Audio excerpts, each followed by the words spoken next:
Hello, it's Rebecca from Precious Pages Papercraft, and today I'm designing a layout for Peartree Cutfiles, and I'm using the Frosty cut file that was part of the January release. So as you can see there, I have cut my cut file from this gorgeous blue ombre glittered cardstock. I love this cardstock. I have a couple of sheets of it and I've been hoarding them for probably 2 years now. So glad to have finally found an excuse to crack them out and use one of them.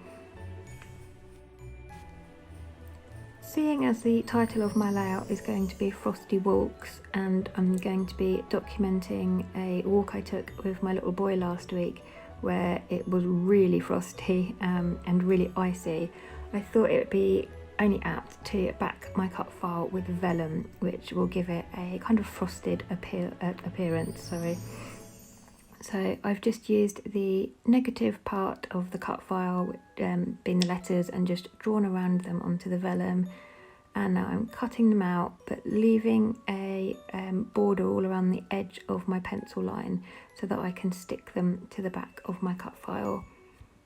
And I'm just using PVA glue in a fine liner bottle to stick my vellum down there. Seeing as I love this glittered cardstock so much, I've decided I'm going to use it to add a border all around the edge of my page as well.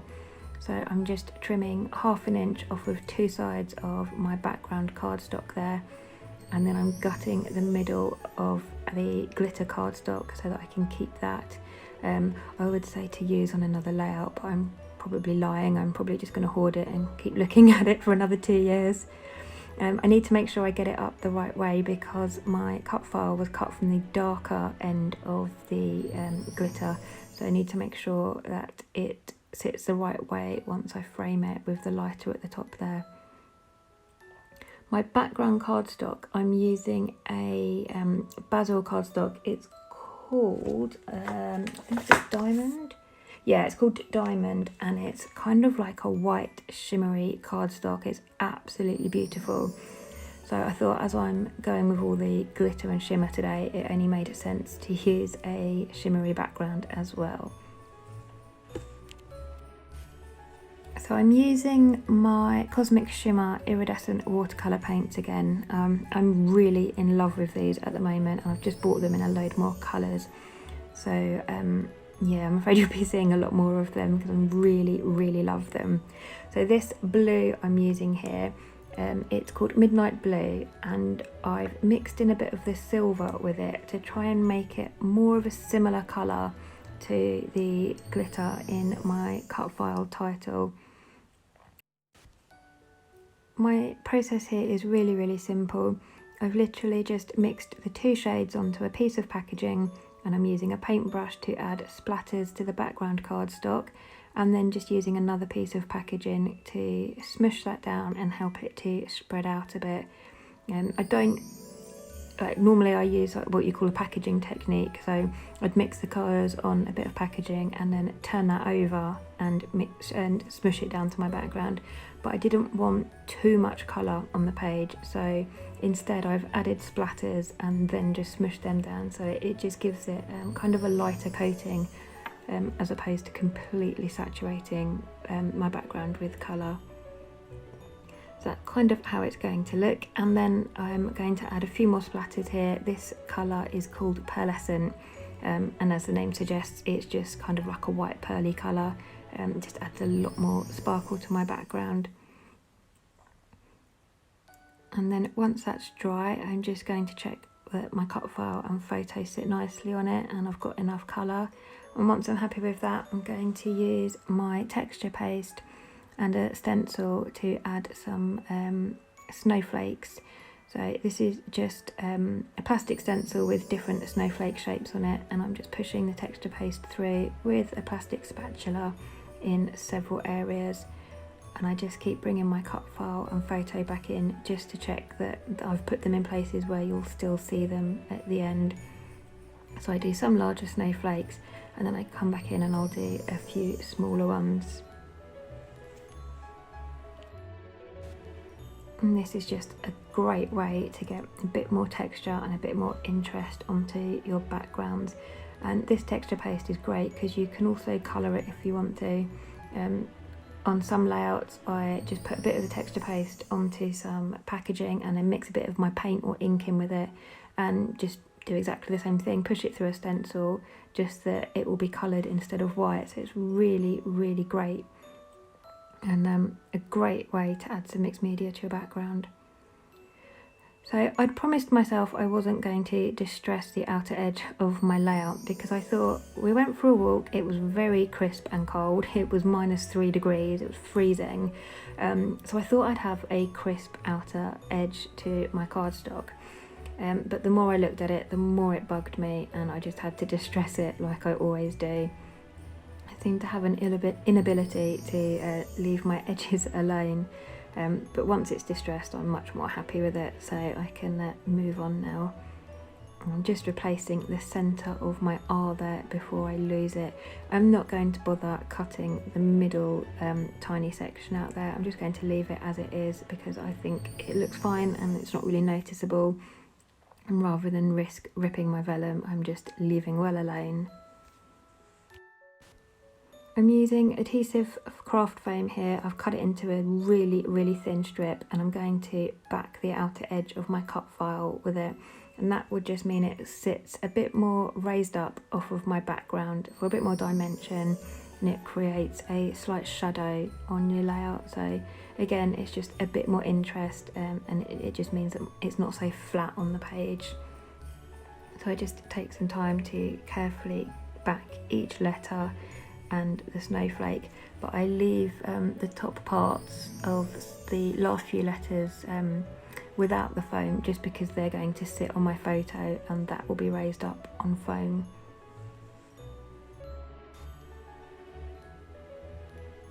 So there we go. I've skipped through the rest of that. You didn't really need to see me adding foam to every letter. Yeah, it would have been a bit boring, and this video is already long enough as it is. So now I am bringing in some pattern papers behind my photo for a bit more colour, a bit more interest. These are Echo Park papers, and the name of the collection has completely escaped me. I think it's something like Winter Magic. It's something like that, but it's absolutely stunning. It's a really, really pretty collection.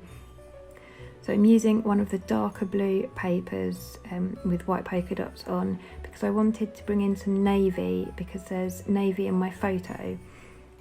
So I've used that darker paper, and then I've added another layer behind that of silver glitter cardstock to add even more sparkle to my layout. And now I'm just having a look at my Christmassy winter stash to see what I can add. This Christmas tree paper here is an older one by American Crafts, and a few of the trees are just a black outline, so I've cut a couple of those out, and I'm going to paint them with the Cosmic Shimmer watercolours. I've just quickly dug out that collection just to double check the name, and it's Echo Park Winter Magic, and it's absolutely stunning. And I'm just using the element sticker sheet here and pulling off some of the trees. I'm going to line them either side of my photo. There wasn't much to do on this walk. We're in lockdown in the UK at the moment, so we are not allowed to leave the house except for essentials or medical reasons. But we are lucky enough to be allowed daily exercise locally to home. So we visited our local National Trust, and because there's no buses, or this particular one normally has a like a golf buggy that takes you from the car park all the way down to a lake, but that's not in use at the moment, so we had a rather long walk, and it's a gorgeous wintry path that's lined on both sides with loads of trees, and it leads all the way down to a massive lake at the bottom, which was all frozen over. And by the time we got to the bottom, my little boy was so tired, bless him, that we only stayed about 10 minutes, and then I had to give him a piggyback all the way up. But I wanted to use these tree stickers because obviously we walked down this tree-lined path and it was beautiful. So most of the photos I've got from this walk are off that path because, like I say, by the time we got to the bottom, he was too tired to walk around the lake. So we took some photos on the way down, and we took some photos on the way back up.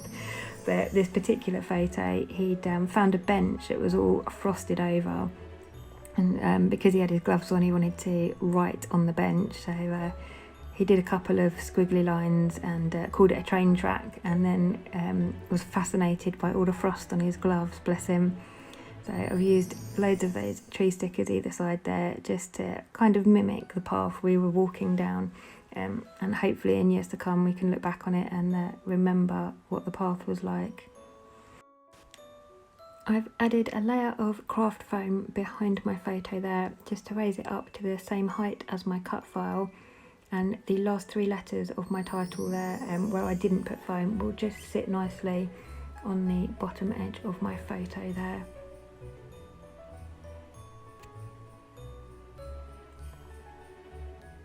So if I haven't said already, this is just PVA glue in my fine liner bottle.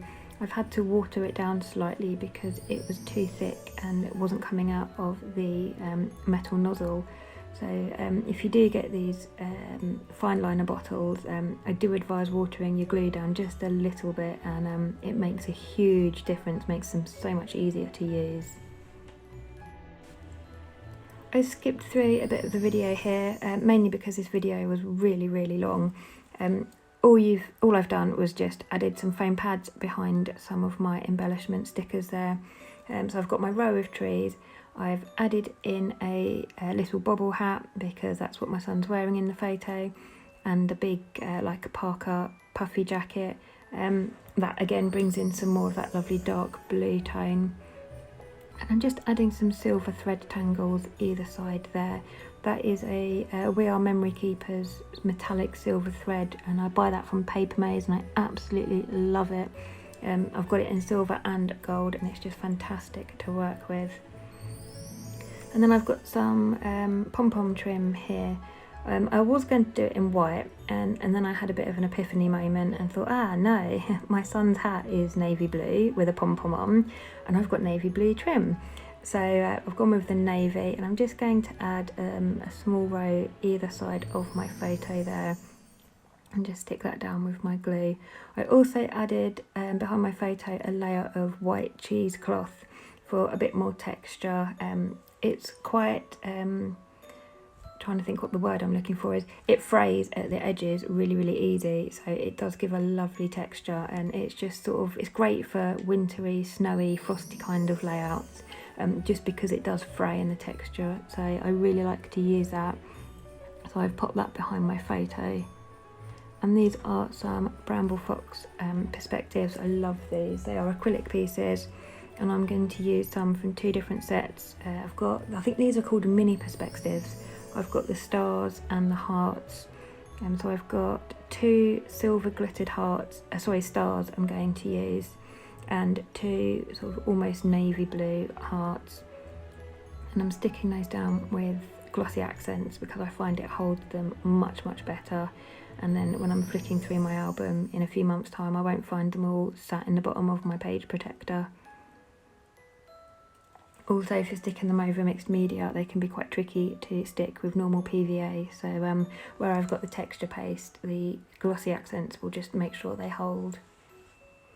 Just trying to see if there's anything else I can pop on my layout. I'm never happy, there's always more I want to put on them. It's been a while since I did this now, so I can't even remember. Oh, right, yes, this is where I wanted to add my the rest of my title.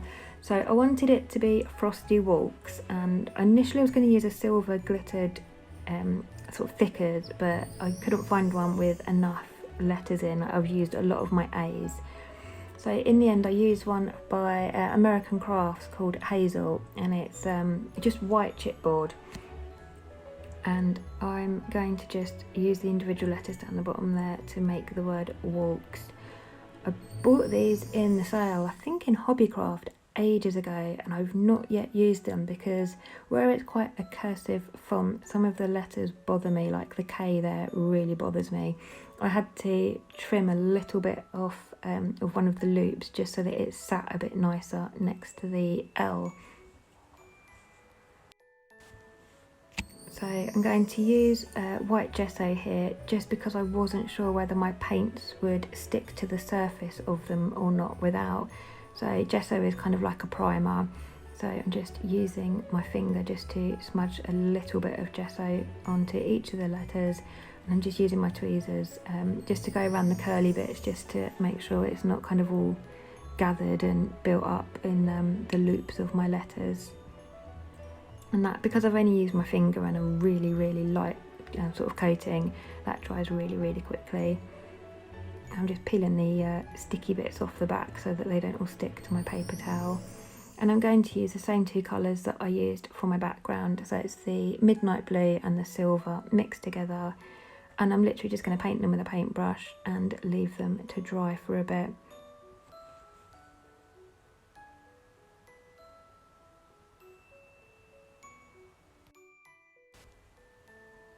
So that's my letters done, and again I'm sticking those down with the glossy accents just to make sure they hold and I don't find them all gathered at the bottom of my page protector in years to come. I'm really happy with how those came out. The paint took really, really well to them in the end. I'm not sure how it would have worked without the gesso. I might have to try at some point, but it really took really well, so I'll probably end up using these stickers all the time now, having avoided them for probably the best part of 2 or 3 years. And there was just a bit of the blue patterned paper that I'd torn off the bottom of my photo there. It was just laying on my desk, so I thought rather than bin it, we will just use it. So I've just stuck it at the top of my photo there, underneath my cheesecloth, just to add a bit more of the dark blue at the top. And then I wanted to extend my mixed media up a little bit, just to behind my embellishments. So I'm just doing the same process, just some paint splatters and using a bit of packaging just to smush it down a little bit. The top left hand corner of this layout was bugging me. I almost added some mixed media up there with a couple of embellishments. It was just looking a little bit white, but in the end I found another way to deal with it, which you'll see in a minute. These are just some kind of like sparkly iridescent snowflake stickers I've had in my Christmas stash for years. They're quite old now, so they're going a bit rigid and snapping as I try and pull them off. But I've just added a few. You can barely see them, but in person they are really pretty, and just another subtle texture onto the back there. So this is how I've decided to tackle the top corner that was bugging me. I'm just going to add some Nouveau drops to the top left corner and the bottom right corner, and I'm alternating between two shades. So they're both Nouveau crystal drops. The white one is called Ivory Seashell and the blue one is called Double Denim, and it is pretty much exactly the same colour as my cut file and the blue in my mixed media, so it worked really well. So I've just done the two corners there, and I think that is me done. Like I said, I kept throwing things at this layout.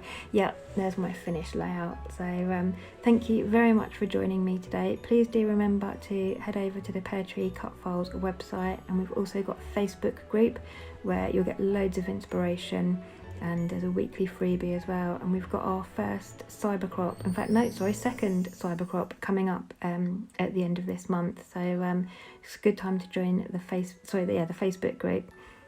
So thanks very much. I'll just leave you with some close-ups now.